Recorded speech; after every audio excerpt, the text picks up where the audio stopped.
ಶಾಸಕರಿದ್ದಾರೆ 3 ಬಾರಿ ಶ್ರವಣಬೆಳಗೊಳ ವಿಧಾನಸಭಾ ಕ್ಷೇತ್ರದಲ್ಲಿ ಕಾಂಗ್ರೆಸ್ ಅವರು ಬೇರೆ ಕಳೆದ ಬಾರಿ ಬರೀ ಒಂದು 4,000 ವೋಟಲ್ಲಿ ಸೋತಿದ್ದಾರೆ. ಎಲ್ಲಿ ಬಿಜೆಪಿ ಅಂತ ಹೇಳಿ ಶ್ರವಣಬೆಳಗೊಳ ಬಿಟ್ಟು ಹೊರಗಡೆ ಇರೋಂಥವ್ರು ಯೋಚನೆ ಮಾಡ್ತಾ ಇರ್ತಾರೆ.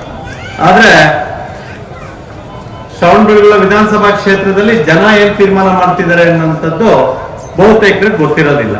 ಇವತ್ತು ಶ್ರವಣಬೆಳಗೊಳ ಜಿಲ್ಲಾ ಪಂಚಾಯತಿ ವ್ಯಾಪ್ತಿಯ 43 ಬೂತ್ಗಳು ಸೇರಿದಂತೆ 6 ಪಂಚಾಯತಿಗೆ ಸೀಮಿತವಾಗಿ ಇವತ್ತು ನಾವು ಕಾರ್ಯಕರ್ತರು ಸೇರಿದ್ದೀವಿ. ಅಂದ್ರೆ 6 ಜಿಲ್ಲಾ ಪಂಚಾಯತಿ ಬರುತ್ತೆ ಶ್ರವಣಬೆಳಗೊಳಕ್ಕೆ.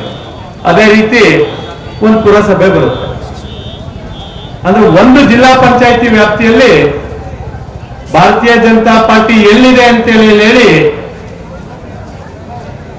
ಸಿಕ್ಕಲ್ಲಿ ಮಾತನಾಡುವಂತ ವಿರೋಧ ಪಕ್ಷದ ನಾಯಕರುಗಳಿಗೆ ಉತ್ತರ ಎಲ್ಲಿದೆ ಅಂತ ಹೇಳಿದ್ರೆ ಇವತ್ತಿನ ಶ್ರವಣಬೆಳಗೊಳದಲ್ಲಿ ಚಾಲನೆಯನ್ನ ಕೊಟ್ಟಿದ್ದೀವಿ. ಇದು ಕೇವಲ ಪ್ರಾರಂಭ. ಮುಂದಿನ ದಿನಗಳಲ್ಲಿ ಶ್ರವಣಬೆಳಗೊಳ ಸೇರಿದಂತೆ ಹೊಳೆನರಸೀಪುರ ಆಗ್ಬೋದು, ಅರ್ಕಲಗೂಡು ಆಗ್ಬೋದು, ಅರಸೀಕೆರೆ ಆಗ್ಬೋದು, 2 ಭಾಗದಲ್ಲಿ ಶಾಸಕರಿದ್ದಾರೆ. ಹಾಸನದಲ್ಲಿ ಭಾರತೀಯ ಜನತಾ ಪಾರ್ಟಿಗೆ ಗಟ್ಟಿಯಾಗಿದೆ. 7 ವಿಧಾನಸಭಾ ಕ್ಷೇತ್ರದಲ್ಲಿ ಭಾರತೀಯ ಜನತಾ ಪಾರ್ಟಿ ಬೂತ್ ಮಟ್ಟದಿಂದ ಹಿಡಿದು ಪ್ರತಿ ಚುನಾವಣೆಯಲ್ಲೂ ಕೂಡ ಗಟ್ಟಿಯಾಗಿದೆ ಅನ್ನೋ ಸಂದೇಶವನ್ನ ನಮ್ಮ ಕಾರ್ಯಕರ್ತರು ನಿಮ್ಮ ನೇತೃತ್ವದಲ್ಲಿ, ಮತದಾರರ ನೇತೃತ್ವದಲ್ಲಿ ಮಾಡುವಂತ ಕೆಲಸವನ್ನ ಮಾಡ್ತಾರೆ ಅಂತ ಹೇಳಲಿಕ್ಕೆ ನಾನಿವತ್ತು ನಿಮ್ ಮುಂದೆ ಬಂದು ನಿಂತಿದ್ದೀನಿ. ಚುನಾವಣೆಯಲ್ಲಿ ಅಭ್ಯರ್ಥಿ ಯಾರಾಗ್ತಾರೆ ಅನ್ನೋದನ್ನು ತೀರ್ಮಾನ ಮಾಡುವಂತದ್ದು ಸರ್ವೆ ರಿಪೋರ್ಟ್ ಬಂದಂತ ಸಂದರ್ಭದಲ್ಲಿ ಭಾರತೀಯ ಜನತಾ ಪಾರ್ಟಿಯ ನೇತೃತ್ವ ಶ್ರವಣಬೆಳಗೊಳದಲ್ಲಿ ಶಕ್ತಿಯುತವಾಗಿದೆ ಅಂತ ಹೇಳಿದ್ರೆ ಇವತ್ತು ನಾನು ಹೇಳ್ತಾ ಇದ್ದೀನಿ ಕೇಳಿ. ಭಾರತೀಯ ಜನತಾ ಪಾರ್ಟಿಯ ಅಭ್ಯರ್ಥಿನೇ NDA ಅಭ್ಯರ್ಥಿಯಾಗಿ ನಮ್ಮ ಶ್ರವಣಬೆಳಗೊಳದಿಂದ ಆಯ್ಕೆ ಆಗ್ತಾರೆ. ಯಾರು GPA ಬರ್ಕೊಟ್ಟಿಲ್ಲ, ಇಂಥವರೇ ಇಂಥ ಕ್ಷೇತ್ರದ ಅಭ್ಯರ್ಥಿ ಆಗ್ತಾರೆ ಅಂತ ಹೇಳಿ ನಮ್ಮ ಕೆಲಸ ಪಕ್ಷವನ್ನ ದೃಢಪಡಿಸುವಂತದ್ದು, ಗಟ್ಟಿಗೊಳಿಸುವಂತದ್ದು. ಮುಂದುವರೆದ ಭಾಗ ರಾಷ್ಟ್ರೀಯ ನಾಯಕರು ಇಡೀ ರಾಜ್ಯದಲ್ಲಿ ಸರ್ವೆ ಮಾಡ್ತಾರೆ.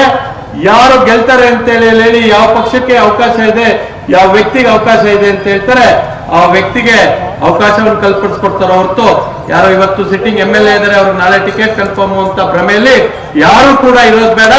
ಸಕ್ರಿಯವಾಗಿ ಭಾರತೀಯ ಜನತಾ ಪಾರ್ಟಿಯನ್ನ ಬೇರೆ ಮಟ್ಟದಿಂದ ಕಟ್ಟುವಂತ ಕೆಲಸವನ್ನ ನಾವೆಲ್ಲರೂ ಸೇರಿ ಮಾಡೋಣ. ಯಾಕೆ ಮಾತನ್ನು ಹೇಳ್ತಿದ್ದೀನಿ ಅಂತ ಹೇಳಿದ್ರೆ, ದಿನ ಬೆಳಗ್ಗೆ ಎದ್ದು ರೊಟ್ಟಿ ಮಾಡ್ಕೊಡ್ತಾ ಇರ್ತಾರೆ ನಮ್ಮವ್ವ.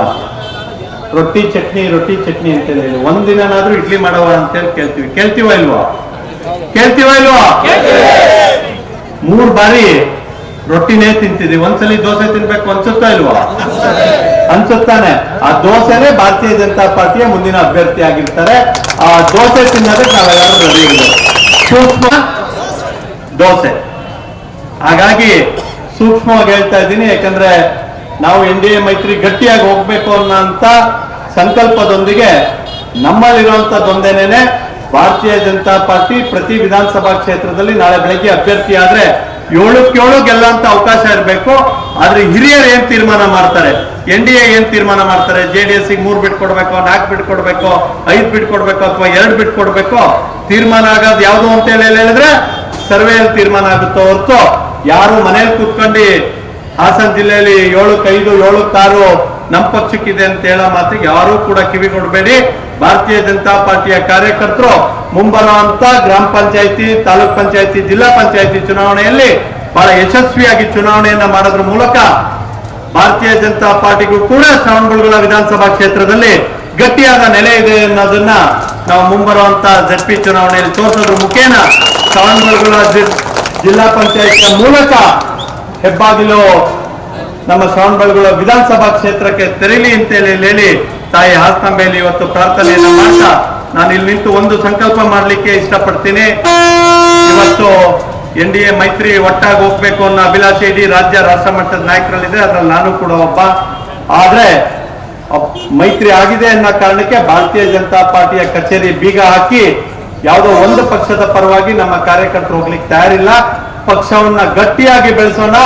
ಆದ್ರೆ ತೀರ್ಮಾನ ಏನ್ ರಾಷ್ಟ್ರೀಯ ನಾಯಕರು ಮಾಡ್ತಾರೆ ಆ ತೀರ್ಮಾನಕ್ಕೆ ನಾವೆಲ್ಲರೂ ಬದ್ಧವಾಗಿರೋಣ. ಆದ್ರೆ ನಮ್ಮ ಉದ್ದೇಶ ಇರುವಂತದ್ದು ಪ್ರತಿ ವಿಧಾನಸಭಾ ಕ್ಷೇತ್ರದಲ್ಲೂ ಭಾರತೀಯ ಜನತಾ ಪಾರ್ಟಿಯ ಕನಿಷ್ಠ 50,000 ಮತಗಳು ಬಿಜೆಪಿ ಅಂತ ಹೇಳಿ ಮತ ಹಾಕುವಂತ ಶಕ್ತಿಯನ್ನ ಕ್ರೋಢೀಕರಿಸೋಣ.